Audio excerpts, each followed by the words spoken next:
Starting last month, Sinclair Broadcast Group TV stations started airing announcements in which their local anchors expressed concern about the fate of their industry. Jeffrey McCall, DePauw University professor of communications, author of Viewer Discretion Advised, Taking Control of Mass Media Influences. What are your thoughts about Sinclair directing its local anchors to read this statement? I'm really a big believer in localism, that local television should be done at the ground level as much as possible.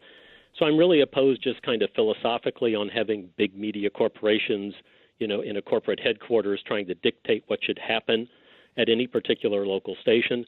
And I think local stations would be wise to focus on the local issues, their bread and butter kinds of things, potholes, local schools, local philanthropies, and that sort of thing.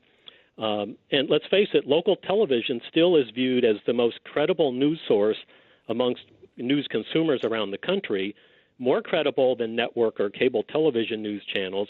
And I think part of that is because they try to stay above the hyper-partisan national issues. And so I think Sinclair would be wise to allow their local people to do their own promotions, their own branding, whatever, and kind of stay out of that. Having said all that, these stations are owned by Sinclair. Corporate media organizations do feel like they can control what happens in their organizations.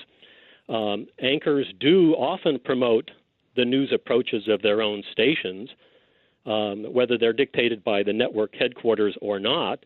We frequently see anchors doing promotional statements where they talk about their news approach and their branding and their commitment and that sort of thing. And also, I think if you look at the exact wording of the statement that they read, it's really not that controversial. We should be against fake news, and we should want to check facts first, and we should have a commitment to credibility and that sort of thing.